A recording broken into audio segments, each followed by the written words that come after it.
This is your ultimate stop for everything sports. The Golden State Media Concepts Sports Podcast. Should I say more? From the NFL, MLB, the NBA to MMA, it's all in here. The Golden State Media Concepts Sports Podcast. Listen now.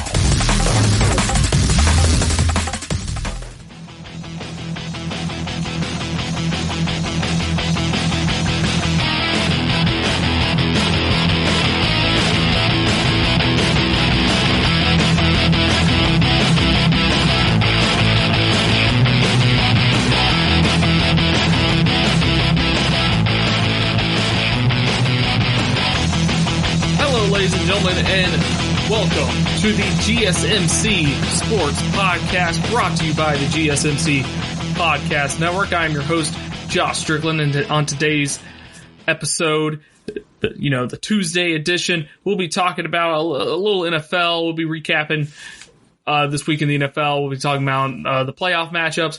And after that, we'll head into Karl Anthony Towns might want to leave Minnesota. So we'll talk about that and other NBA news. And then at the end, we'll have another fun segment, It'll be all right.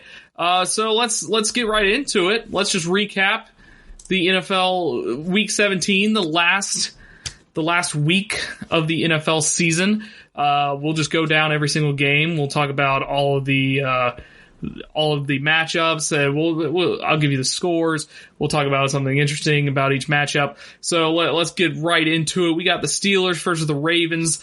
This game didn't really mean anything. The Steelers needed to win to make the playoffs, but the Steelers also needed the Titans to lose. So the Steelers were not in charge of their own destiny at all in this game, but it didn't matter. They played a Ravens team without Lamar Jackson, without Mark Ingram. And they lost 28-10. So the Ravens, they move on to a franchise record 14-win season, 14-2. They have a first round bye. They have home field advantage throughout the playoffs. And the Steelers will be sitting at home after a very interesting season for the Steelers. I don't want to say it was a disappointing season, because after Ben Roethlisberger went down, it could have been a lot worse. They traded for Minkah Fitzpatrick. That went really well. And the fact that they ended the season out 8-8 is pretty impressive on Mike Tomlin's part, on the whole organization's part, because it is the Steelers. They could have easily just tanked and tried to get the number one pick or something like that. But, I mean, they kept fighting. They made a big trade. They traded for a top 10 draft prospect in Minkah Fitzpatrick, and, only lost a pick 19 in the first round. So, not too bad for the Steelers. They'll definitely bounce back next year.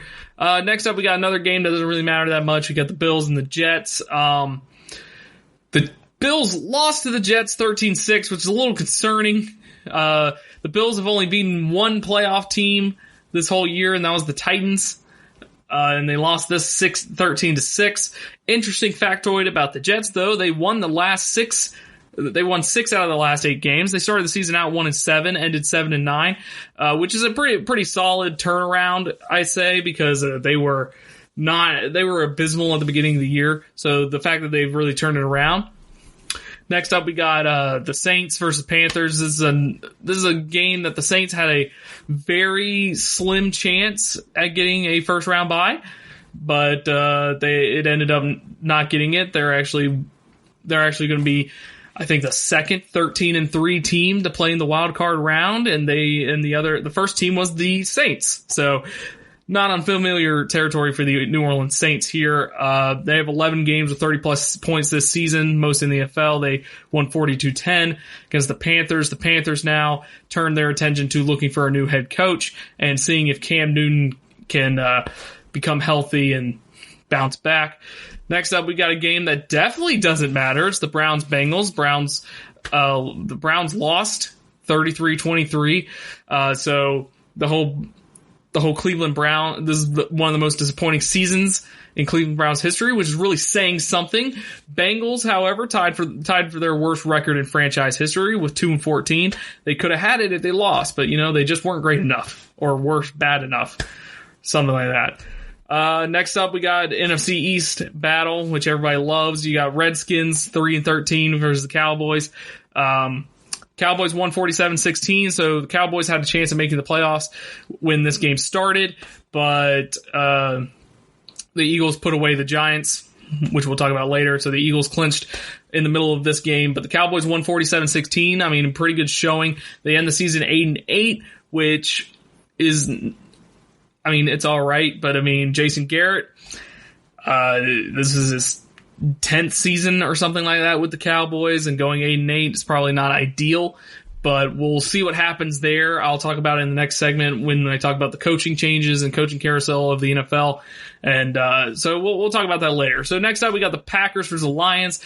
Packers needed to win this game to clinch a first-round bye in the NFC, and they did that in a closer than it should have been game.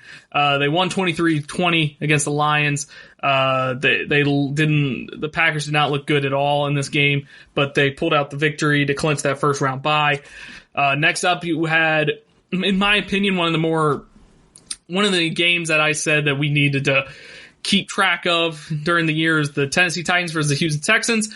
Titans needed to win to clinch a playoff berth, get a wild card spot, and they did that in a not interesting fashion. They won 35-14. Texans didn't really have much to play for because they've already clinched the division, so I can see how there was a little bit no motivation or anything like that. Move on to a game that didn't matter, Colts, Jaguars. I know the Colts had a very off chance in making the playoffs, but it probably wasn't going to happen. So they lost 38-20.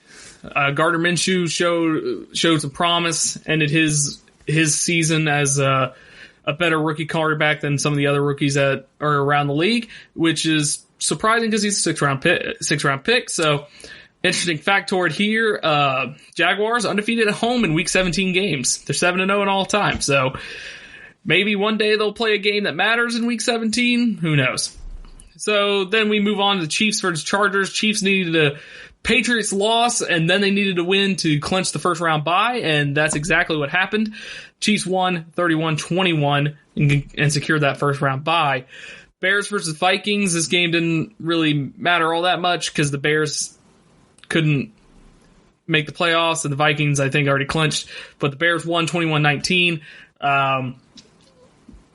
Mitch Trubisky got 3,000 passing yards in 2 straight seasons, which is kind of shocking considered he was not considered a great player throughout this whole year, but he still got 3,000 passing yards, which might be more of an indication of where the NFL is and how offenses are now in the current day NFL. The Patriots versus Dolphins. Patriots needed to win to clinch that first round bye, but they did not. They lost to the Dolphins, who kind of turned their season around. Not really. I mean, Dolphins ended 5-11, which after the first 6 or so games, I would not expect that. And I did expect them to beat the Patriots, definitely. So them beating the Patriots, that's probably the biggest upset of the week. And the Patriots will be playing in their wild card round for the first time since like 2011. So we'll see how that goes. Move on to Eagles versus Giants. As I stated earlier, Eagles clinched their ticket to the playoff, clinched the NFC East with this victory, 34-17.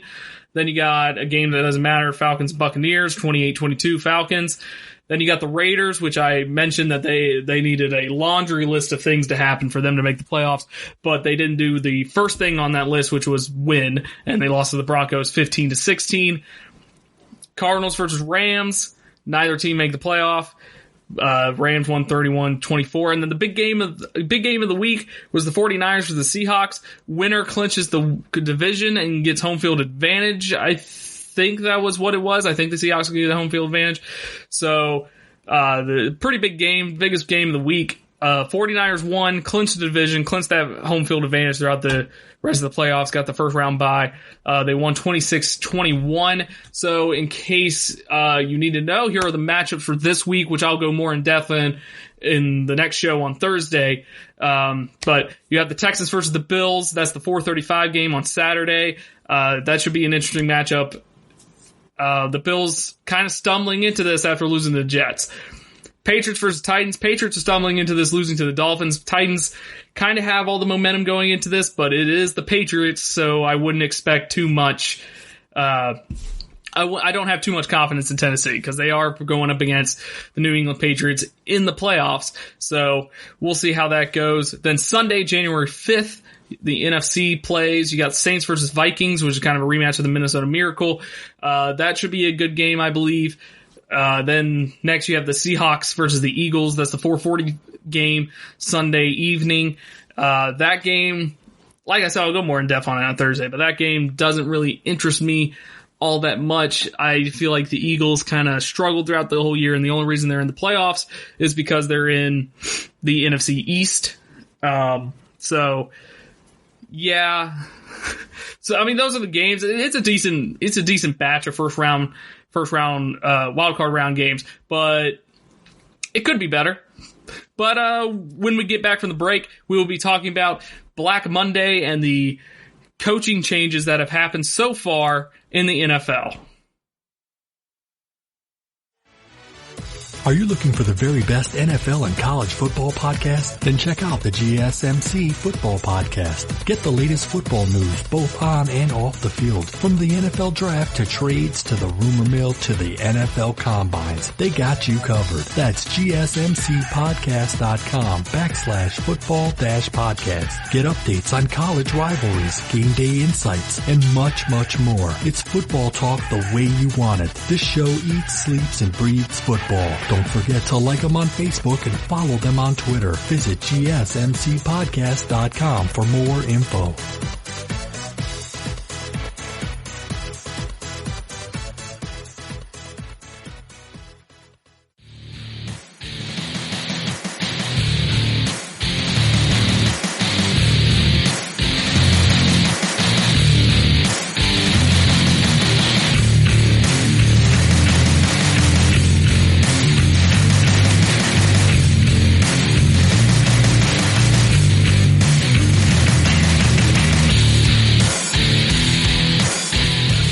Sunday was the last week of the regular season for the NFL, and that means we have teams that have extended to the NFL playoffs, but you also have teams that are still grounded. They're going home. The only thing they have to look forward to is maybe watching their favorite players in the Pro Bowl, or maybe the NFL Draft. And then you have the select few, the great, the few, the proud, the teams that are getting new head coaches. It is Black Monday. Black Monday, of course, is the day where everyone gets fired, pretty much. So here are a list of, here's an update of who got fired, who's might be moving on to a different team so far. So we'll start with the Giants. They fired Pat Shurmur.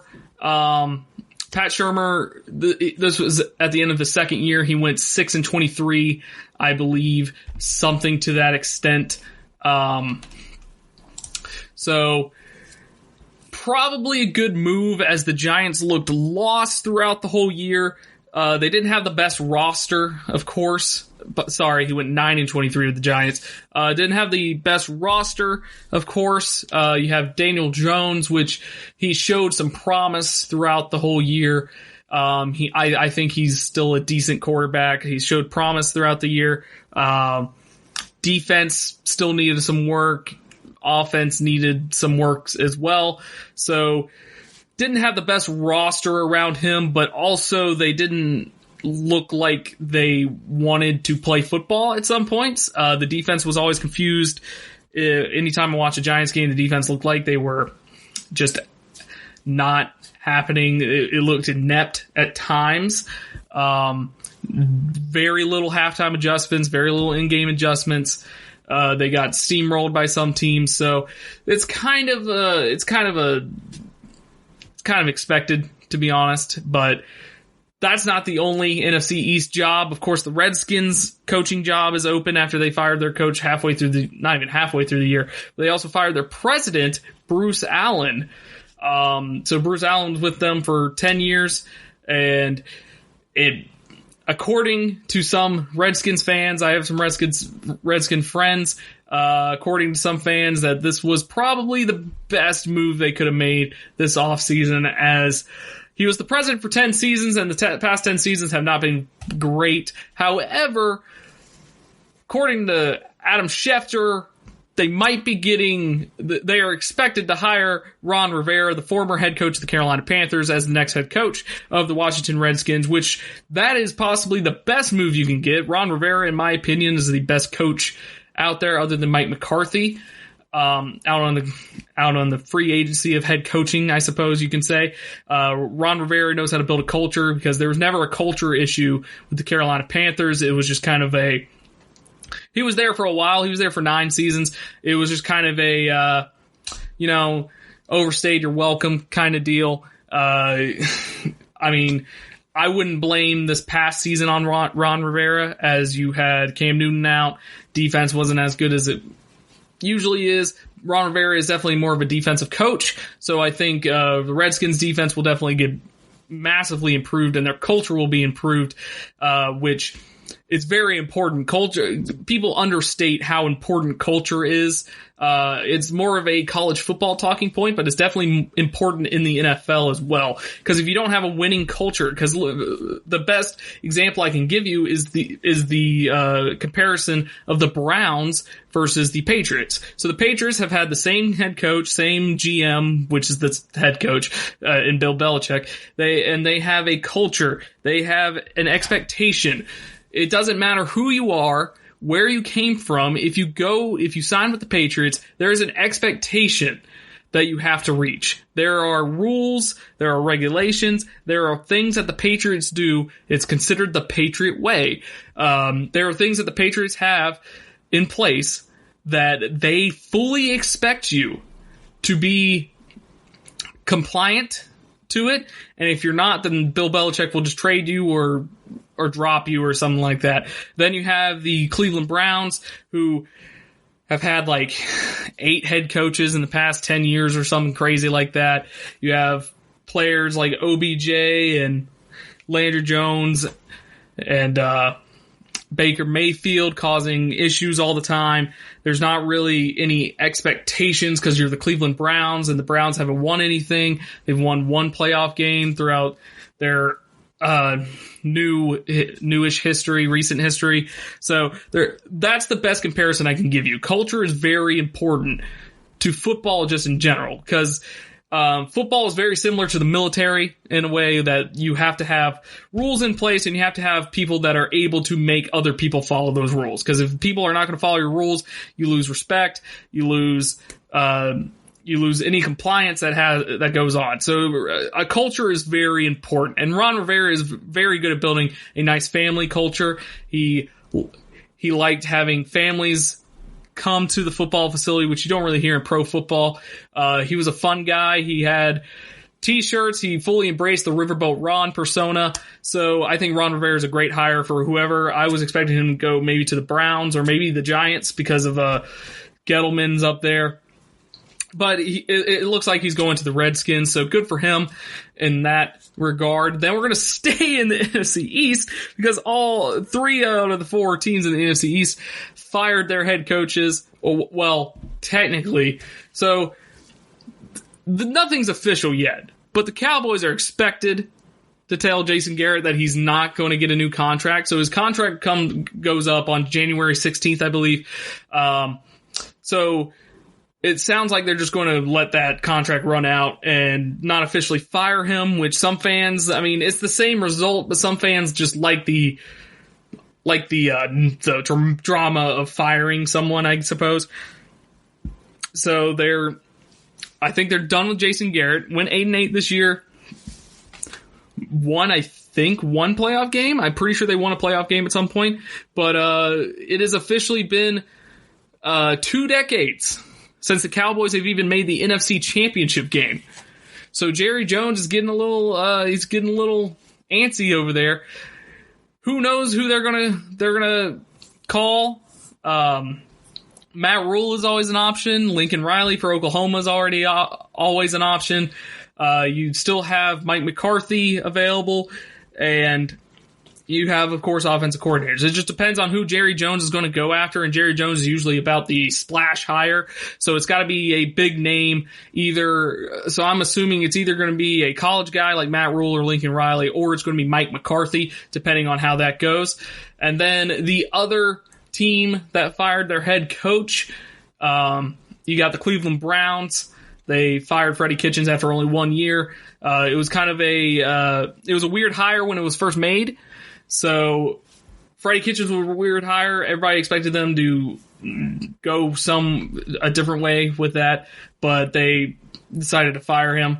And the Browns have requested permission already to interview Patriots offensive coordinator Josh McDaniels. They've already requested to talk to the Ravens offensive coordinator Greg Roman, who's done a fantastic job with the Lamar Jackson offense.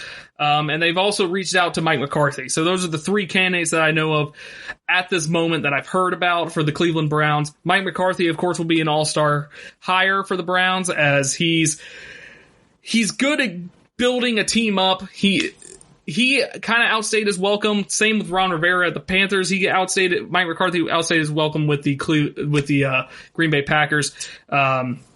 He and Aaron Rodgers didn't get along very well, and it comes back to the culture thing. I think Mike McCarthy can bring a winning culture to the Browns. Of course, I'm going to say that while holding my breath, because it is the Cleveland Browns.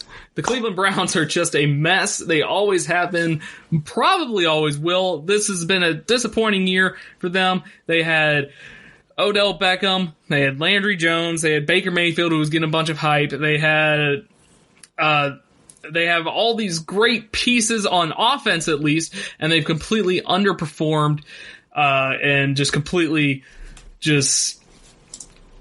disappointed fans, disappointed analysts, disappointed pretty much anyone you can disappoint in the NFL. It wasn't the best year, and sometimes years like this happen, but just because it's the Browns, because they had a new head coach, maybe it was too early to fire Freddie Kitchens, but like I said earlier, it was kind of a weird hire to begin with. So it makes sense. Mike McCarthy should definitely be on top of their list. And if they can't get him, then of course you got Matt Rule, Lincoln Riley, you got Josh McDaniels, which might be a decent hire. And then of course you have Greg Roman from the Ravens. But in our next segment, we will be talking about the NBA. We'll be talking about Karl Anthony Towns rumors when we get back. Check out the show that's built on the MMA. From the UFC to extreme cage fighting, they got the fights covered. Check out the GSMC MMA podcast. Get the latest news on past or upcoming fights. Join us as we talk to and about some of the biggest names in the MMA, past, present, and future. When it's the fight game, there's just one show to check out. GSMCpodcast.com/MMA-podcast. Don't forget to like them on Facebook and follow them on Twitter. Visit GSMCpodcast.com for more info.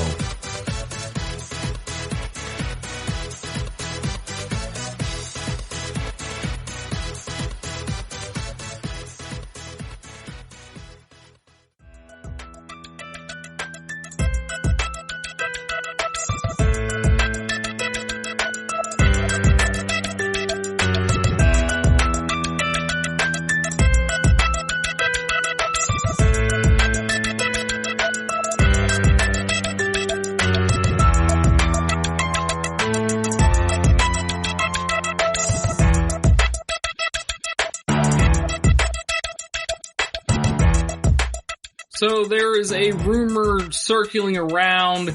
It was tweeted by NBA Central that Karl Anthony Towns might be unhappy with the Minnesota Timberwolves, which is understandable, as the Timberwolves had very high expectations this year, and they are 10-17. They're 12th in the league.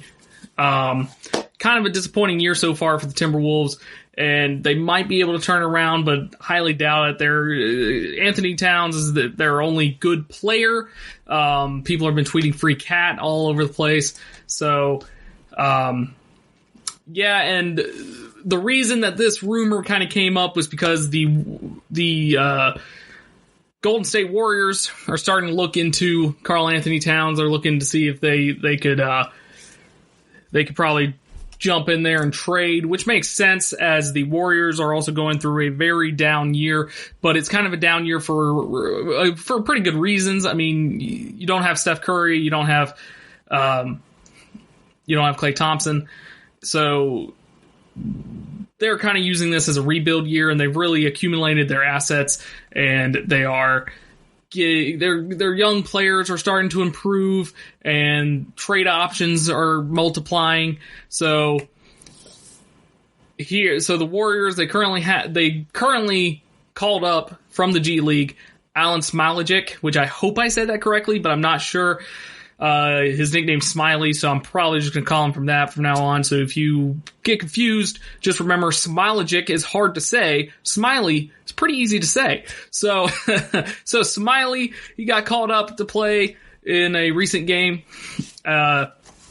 against the Dallas Mavericks, and he had a pretty good showing. He played 20 minutes.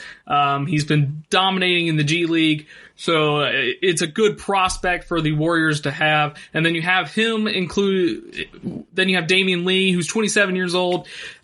He's scraped his way from the G League. He's playing pretty good for the Warriors so far. I mean, as good as they can play, I suppose. Then, of course, you have D'Angelo Russell. So D'Angelo Russell, there are trade opportunities there for D'Angelo Russell. He's had a pretty solid year, and there might be some concerns about when Steph Curry comes back. Will D'Angelo Russell kind of take away from Steph Curry's game? So, I mean, D'Angelo Russell will probably get traded for some assets, and the Warriors, like I said, are using this as pretty much a rebuild year, which is a smart move because, I mean, it's kind of the best opportunity to do it because your fans aren't down on you because they kind of understand that Steph Curry, Klay Thompson are out. You're playing with pretty much a G League team at the moment. The cap situation is not the best. So getting Karl Anthony Towns would definitely help that out, especially if they keep Draymond Green. So you have a potential starting rotation of Steph, Klay, Draymond, and Karl Anthony Towns, which that's a pretty solid lineup. It's not as good as their lineup with KD, but it kind of adds on to getting this NBA talent that the Warriors are kind of used to getting now. So they've been monitoring Karl Anthony Towns' situation with Minnesota. So Karl Anthony Towns is still under contract until the 23-24 season. So that means they have to trade for him because he's there for a little bit longer. Like I said earlier, the Wolves, they're 12th or 13th in the Western Conference. They're only 2 spots ahead of the Gap Year Warriors. And like I said, the Warriors, they kind of have a reason to be this bad, but the Timberwolves do not. So the T-Wolves, there's a potential that D'Angelo Russell could get traded, or D'Angelo Russell could go to the Wolves as he's good friends with Towns. It just really depends. I don't really know what a good trade between these two teams would be. I don't really know enough about the T-Wolves, to be honest. But the Warriors, the story is more about the Warriors rebuild, in my opinion. The rebuild's happening light speed. They have a bunch of these young players that are playing really well. They have these high ceilings, in my opinion. So if Karl Anthony Towns, there are other teams that could potentially get in here. I apologize. There are other teams that could potentially get in here. You got the New York Knicks. You got the Boston Celtics, of course. Danny Ainge is always down for a good trade. So, I mean, they could offer Hayward. Probably not. I wouldn't recommend that one. But the T-Wolves are in shambles. The Warriors are ready to get back up to the upper echelon of the NBA. This down year is definitely not going to be, a long-term thing. I know a lot of people want it to be, but Steve Kerr is too good of a coach. The Warriors are just a very well-run organization, as when people were complaining about the Warriors with KD, I was sitting here the whole time and I was just like, why are you complaining?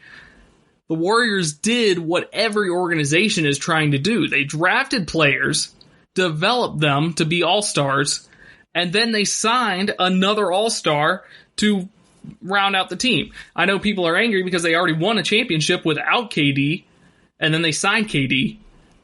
But you can't tell me no other franchise wouldn't have done that. So you can't hate the Warriors for doing pretty much what is expected of organizations, especially good organizations, to do. So, like I said, they drafted Steph, Clay, and Draymond. They developed them, make them into fantastic players, and then they picked up an all-star from they picked up a big free agent from another team. I mean, that's what the Lakers did.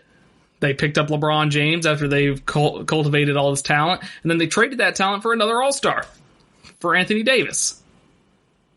It's what the one team that the Heat didn't do that. The Lakers of old did that when they had Kobe Bryant and Shaq. Most teams do this. Like, this is a pretty basic thing that most organizations do. So I don't understand the hate for the Warriors there. This is not going to be a long-term thing because it's a very well-run organization. Kind of goes back to the culture thing. I mean, culture is a thing in basketball as well. You still have Steph Curry on the sidelines all the time. You have Klay Thompson hanging out. Klay's just happy to be there. I feel like he every time he gets asked whether or not he wants to go somewhere else, he's just like, why would I? So, and Draymond, everyone has differing opinions on Draymond. So, I mean, it depends how you feel about Draymond, but the bottom line is, Karl Anthony Towns, unhappy with the Minnesota Timberwolves. And the Warriors looked into it. So this is just a rumor. Possibly nothing could happen out of this. But the T-Wolves do have a history of losing big stars. They lost Kevin Garnett way back when. So, I mean, there's a history of losing these big stars because they just don't get anything done. Some fans have said that he deserves better, which kind of is true. The T-Wolves, just a disappointing season. You can't really get beyond how disappointing the season was. They were supposed to be at least top 6 in the league, in their conference, and they're 13th right now. They're they're 2 spots above the Warriors, who are god awful. Well, I wouldn't say god awful. There's potential for the Warriors, but it's not going well for the T-Wolves. So it's kind of understandable that Karl Anthony Towns has issues. I know he had issues with the organization beforehand. But like I said, everything here is speculative. It's just something I saw. It's a big news story of the NBA for the day.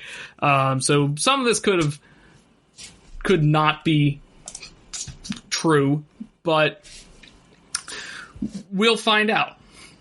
So in the next segment, I'm going to talk about a funny story that happened. Well, funny depending on who you talk to, but there's a funny story that happened in the NBA that I would like to talk about, and that'll be right after we get back.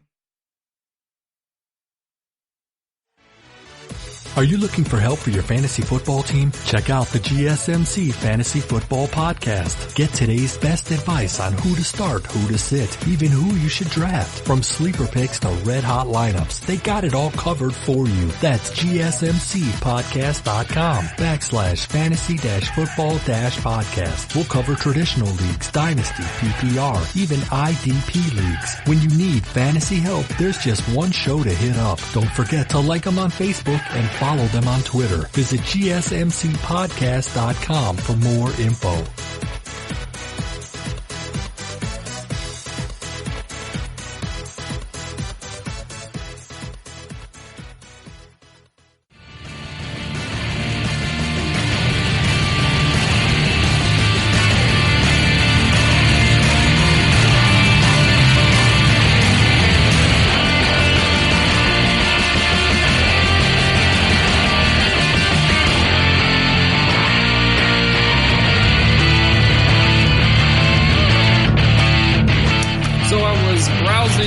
NBA subreddit, which, by the way, if you don't already, the sports, I'm not sure if you know anything about Reddit. So Reddit's this great website. It's called the front page of the internet. It has news. It has different stuff. It has these things called subreddits. which are basically just subject-based. Depends what you're interested in. Like, there's a gaming one, there's television, movies, there's wrestling one, and they have a bunch of sports subreddits. So I frequent the sports subreddits all the time because they usually have all the big news stories, and you can see what other people are saying, and everybody has like a little flare that says what team they're a part of. So you can see what everybody from different fan bases, what they think about things. And it's a great way to get a general consensus on whether something was a good move or a bad move, or whether a player is considered great by everyone. And usually, I mean, there's a lot of biased opinions, of course, because people are going to be biased towards their own teams. But when you have this huge list of people from different fan bases, from different regions of the country, saying these things about a single person, you get more info on them. So I was browsing the NBA subreddit, and the top news story was something that was very interesting to me. It involves Rui Hachimura, which I hope I said that right. I don't know why I keep choosing these stories where I struggle with the guy's name. But so in case you don't know who he is, he's a rookie for the Washington Wizards. And he is I think he's the first Japanese-born NBA player. And just so you can get a decent view of who he is, how he plays. So he's played in 25 games so far this year. He averages 13.9 points, so about 14 points. He gets 1.6 assists. And so yeah, I mean, he's a pretty solid player. He was a big deal coming out of the draft, and he's only 21 years old. He's about to turn 22 in a little bit here in about a couple months. So he has pretty good plus minus usually. He's still like an unknown commodity, but I mean, he's played pretty well so far this year, especially on the Wizards, which the Wizards are not very good because John Wall's hurt and things like that. So anyways, a couple days ago, he was going up for a rebound. He and his teammate Isaac Bonga, which is a great name, both went up for a rebound, and Bonga's leg kind of like kicks up, and it hits Hachimura in the how should I say this, the private parts. So he gets kicked in the private parts, and inherently that's hilarious. But it was a case of friendly fire. Got him probably as squarely as you possibly can. And then, so, I mean, you can look it up. It's on Chase Hughes NBC Sports Twitter account. He has a highlight of it. And legit, they both go up for the rebound at the same time. It's just Bonga's leg kicks up, hits him squarely in the family jewels. And so that's the interesting part. Hachimura was out for the rest of the game because of that. As understandably, I can understand that as much as possible, because it probably didn't help that happened. It probably wasn't the best thing to happen to him in that time. So, and then it was announced shortly thereafter that the Wizards were going to have Hachimura get a procedure. So he got kicked in the groin, and now he has to have an injury. He has an injury that requires a procedure, and it will keep him out at least 5 games. And so, in the Twitter replies, one guy said, kicked in the groin and procedure in the same sentence. It's going to need some further explanation. And then Chase Hughes replies, trust me when I say you don't want the details. So it kind of brings up an interesting, it's an interesting situation for him because that's not fun. You never want to get kicked in the groin, obviously, and he's going to be out for 5 games. Frankly, since it's only 5 games, it's not too bad. But out for 5 games because of this. It's not the best. And if you are a male, you understand that getting hit down there is not the greatest feeling in the world. So it's a pretty bad friendly fire. So Hachimura sidelined for at least the next 5 games. He'll be reevaluated in his next trip. And I just thought this was interesting because the title of the post on Reddit was Rui Hachimura got kicked in the privates so hard he had to have surgery and no one's talking about it. So now we're going to talk about it. Is he an important player for the Wizards? You can say that because he's got potential. He's their bright young star. He might replace John Wall as the best player on that team if John Wall leaves. However, the Wizards are 9-20 something. So the season's kind of already a loss for the Wizards. But really, I just need everyone to pray for Hachimura because I would not wish this injury on anyone. I've seen things that it could be testicular torsion. It could be some other things that I don't really want to talk about because it kind of hurts me to talk about it. But it's interesting that basketball... I can see that basketball doesn't require you to wear a cup. However, I feel like because of Draymond Green, because of some recent developments, I feel like people have been getting hit in the groin a little bit too much for my liking. LeBron James has some groin injuries. Of course, those are completely unrelated to getting kicked there. But I feel like cups should get into the NBA psyche a little bit here. It's getting kind of alarming how many people have been hit below the belt with feet into that area. Of course, this happened to Manu Ginobili a while back, and that didn't end well. There was a fantastic quote. It's like, at first the mood was very, he got hit in his private. It's funny. But when Tony Parker was jokingly asked about Ginobili's apparently hilarious injury after the game, Tony Parker went stone-faced, said he wouldn't joke about it, and that it doesn't look good. And that's about the same scenario we're dealing with right now, because it's kind of funny when you watch it, but then when you get more detail into it and you get further and investigate further into it, it's, you don't want to learn more about it. But I thought it was funny. I thought it was a hilarious thing that happened. But obviously it's kind of a serious injury. He's out for 5 games. But he should be coming back, so it's not too serious. But once again, I would not wish that on anybody, because that sounds awful. That sounds painful. But anyways, when we get back from the break, we will be talking about some college basketball, so stay tuned. Are you looking to get your college football fix?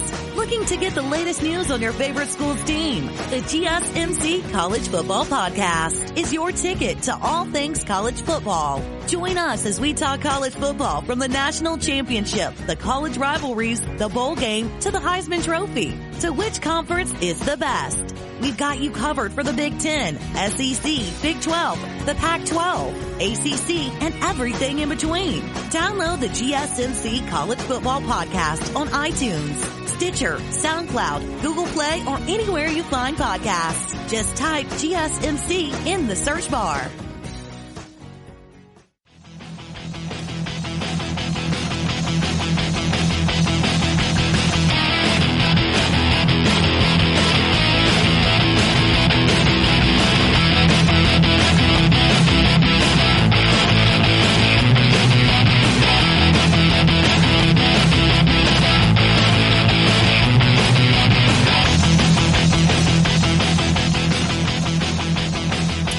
So the game of basketball has really kind of evolved from the 80s and 90s, when it was all about the post game and getting it to the big men in the paint and getting layups, dunks, stuff like that. And it was a little tougher back then. I don't want to do the whole because these days are soft thing, whatever. But it was a little tougher back then. You had to fight for your buckets and stuff like that. These days, it's all about the three-pointer. You have Steph Curry, for example.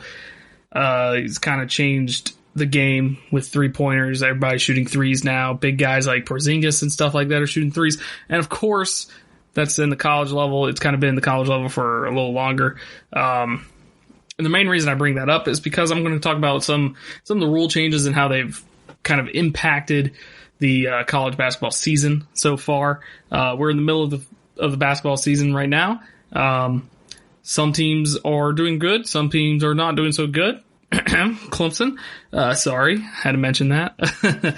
So over the off season, the men's basketball rules committee extended the 3-point line from 20 feet 9 inches to 22 feet 1 3/4 inches, which is very specific measurement. But so they've extended the 3-point line, and because of this, points per game have declined by 2.5 on average from this time last season. 3-point percentage has dropped by 0.9. Teams are attempting 0.7 fewer threes per game. So extending the 3-point line has definitely made shooting a three much more difficult to do. Some players are just not used to it, I suppose. The percentage has dropped, so people are missing it, but people are also just attempting fewer three-pointers throughout the whole season. So that's kind of made a major impact, especially with the more teams that are built for the three-pointer, built for the three-point game, as opposed to just playing the paint. So that's kind of a huge factor in college basketball. There's another trend that's kind of gone on. Apparently, referees in the men's basketball have been calling fewer fouls. So the number fell steadily.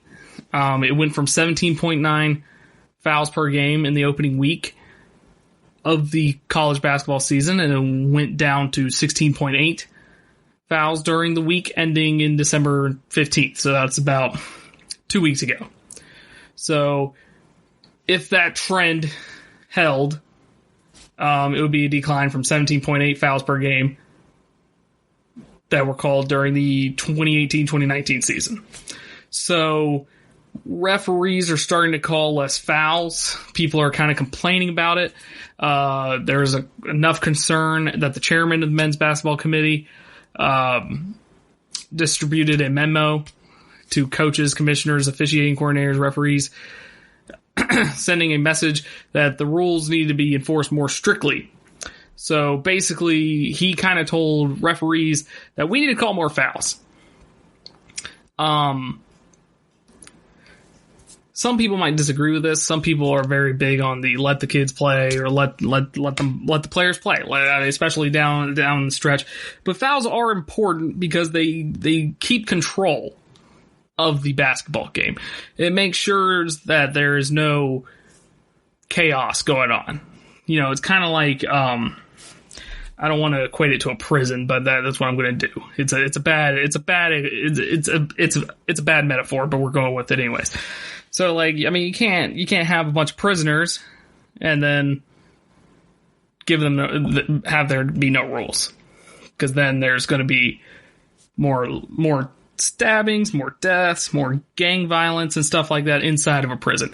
Now, obviously, nothing that extreme is going to happen in college basketball, because that would be absurd.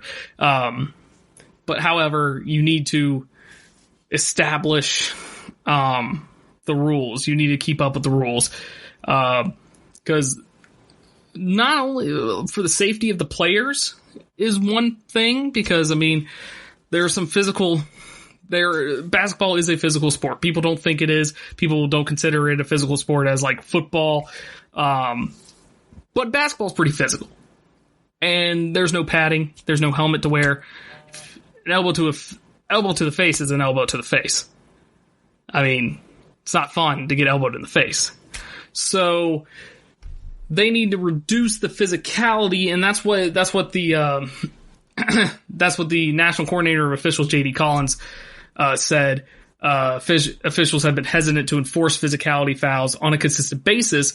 And he said they need to stay committed to the progress we have made in recent years to reduce the physicality in the game of college basketball stays intact.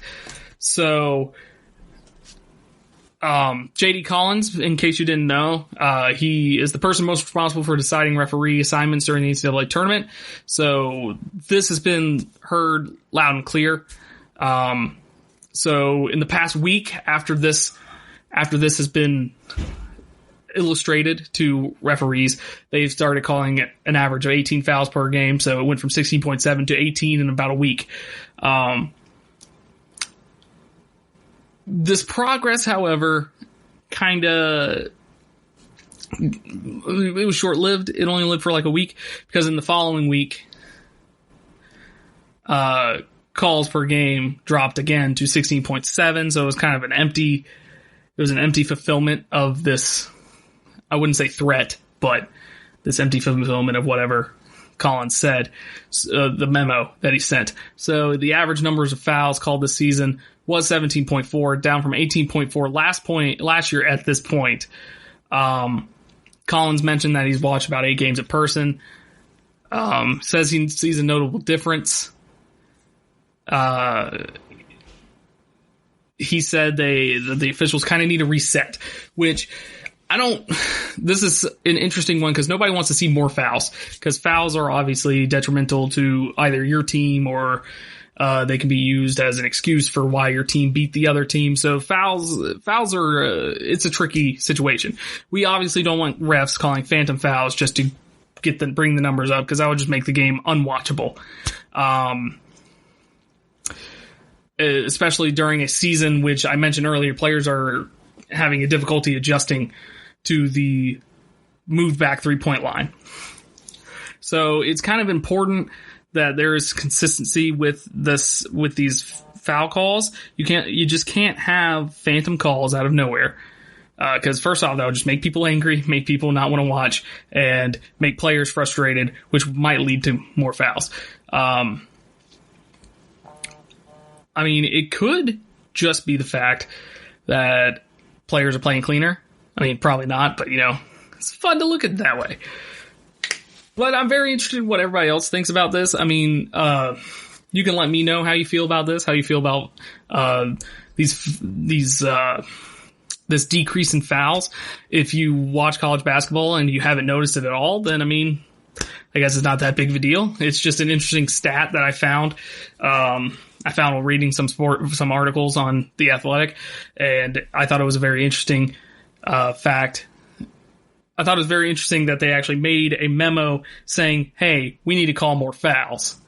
And then it worked for like a week, and then the called fouls went down again the next week. So it's very interesting. So I'm not sure if it's just refs just being more lenient, or players are just playing better, or I don't know. I mean, it could be any of those things. But yeah, so to continue on with the weird injury that I talked about in the last segment, in the next segment, I'm going to talk about the history of weird sports injuries. So it's mostly baseball. There's a lot of weird baseball injuries, like getting bit by a spider, or like falling down their own stairs or stuff like that.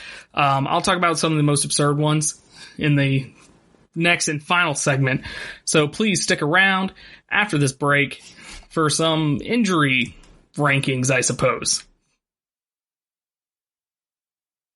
Check out the show built around the women of MMA. From the UFC, Invicta FC, Bellator, and One Championship. We got the fights covered. It's the Golden State Media Concepts Women's MMA Podcast. The latest news of upcoming fights, discussions of previous matches. Join us as we talk to and about the biggest names in women's mixed martial arts. Past, present, and future. When it's the women's fight game, you know where to listen to. The Golden State Media Concepts Women's MMA Podcast.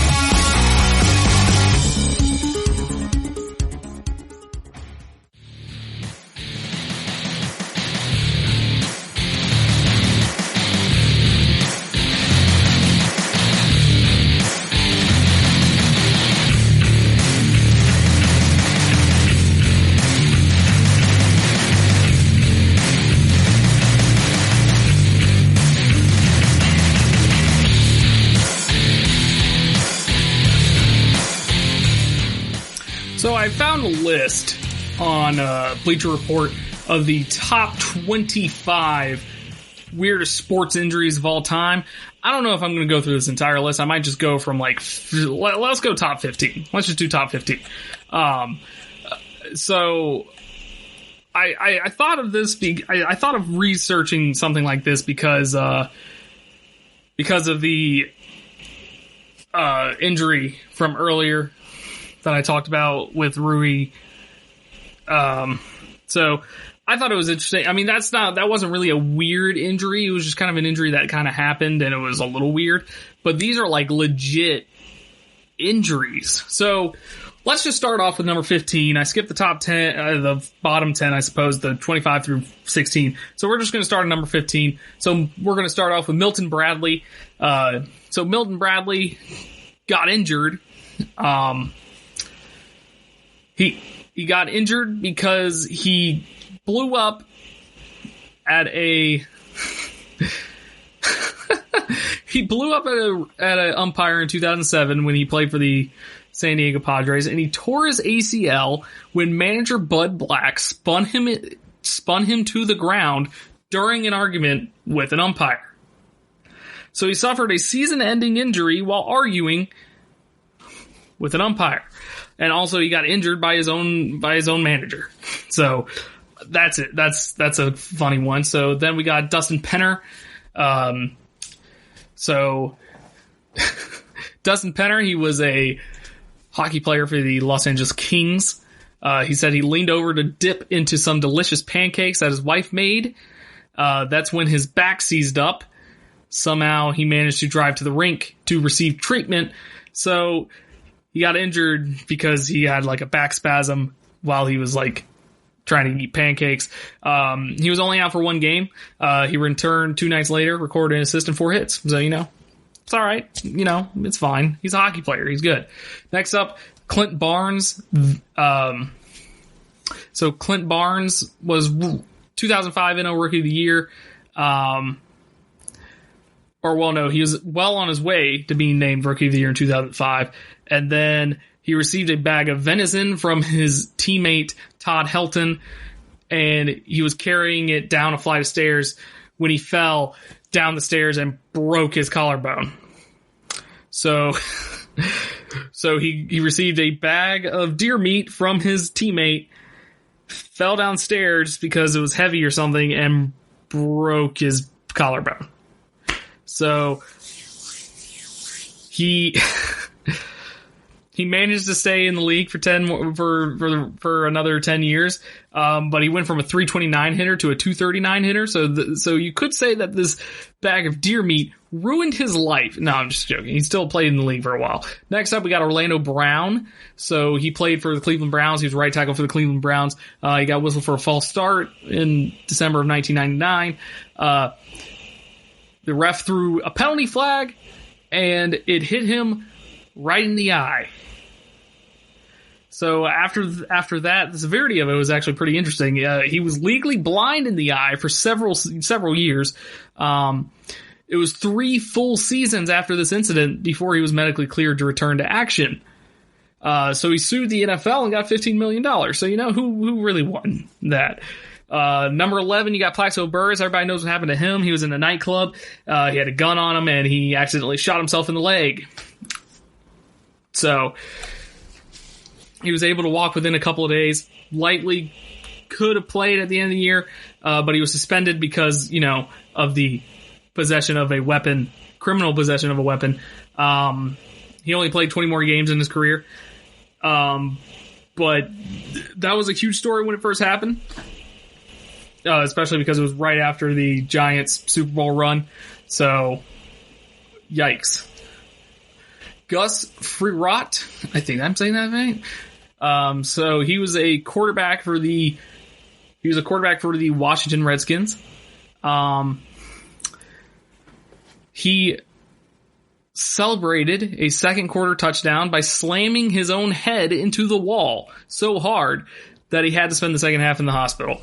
So just remember, if you're going to celebrate something, don't use your head. Don't self-inflict head damage, So Kirk Broadfoot is number 9. Great name because he played soccer. So he wanted a poached egg. Rather than cooking on the stove in a pot, he attempted to do it in the fraction of the time in the microwave. So he cooked it in the microwave. He was so ready to eat this random egg that he put in the microwave, and he opened the microwave to check how it was doing, and it exploded and squirted hot yolk onto his face. So he was treated for a scalded cheek. I don't think he missed any time because he was already injured when this happened, because he was ruled out for a foot injury.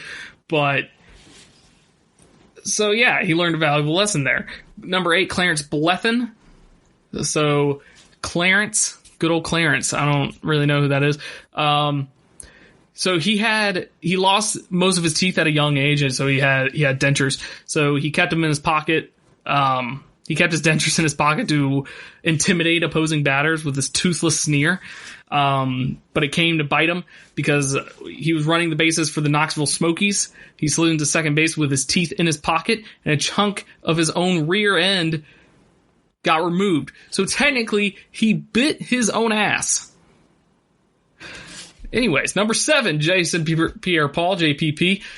He played with fireworks. The firework exploded in his hand. He lost 2 fingers, I believe. So, I mean, his index finger was amputated. His thumb was broken. Palm required multiple skin grafts. Missed first 8 weeks of the regular season in 2015. But he has a pretty cool glove now.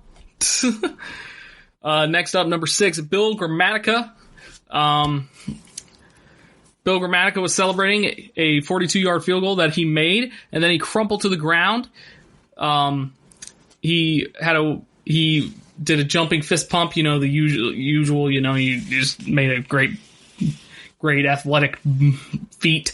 So you jump in the air and like fist pump, and he didn't stick the landing, and he tore his ACL on his plant leg. So he missed the final 3 games, but he was back for the full season the following year. So congratulations. Kind of a weird injury though. Number 5, Lionel Simmons. Lionel Simmons leads. He played for LaSalle in college, and he has more career points than every college basketball player. So he has the record for that. So he developed tendinitis in his wrist because he played a lot of Nintendo Game Boy. So he played his Game Boy so much that he started getting tendinitis in his wrist, causing him to not grip a basketball. He only missed 2 games, apparently. He appeared in more games than that. So it wasn't a serious injury. It's just kind of funny that it was because of a Game Boy. Number 4, Brian Anderson. Brian Anderson, former Arizona Diamondback, picked up an iron, held it to his face to feel the heat, was trying to look around the corner to watch the game on TV, and he burned his cheek on the side of his face because he had a hot iron to his face. He didn't miss any time because of it. It wasn't too severe, but that does not sound fun. I remember when I was younger, I stepped on a hot iron once, and I was dead, pretty much. Number 3, Paulo Diogo, Swiss soccer player, jumped onto a metal perimeter fence to celebrate his achievement with the fans, but he was recently married, didn't realize his wedding ring got stuck on the fence. So 1/3 of his ring finger was ripped off.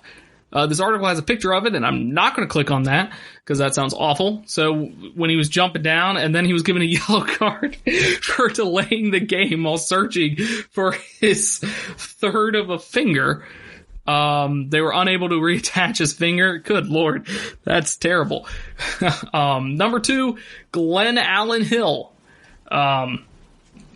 So, former Toronto Blue Jays outfielder Glenn Allen Hill was trying to run away from spiders in a nightmare when he started unconsciously running through his house. So he crashed through a glass table, wound up with cuts and bruises all over his limbs.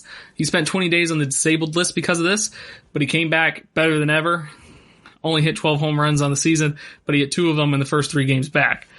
So good for him. Number 1, Bobby Cruikshank, former golfer, in the final round of the 1934 U.S. Open. So this happened a long time ago.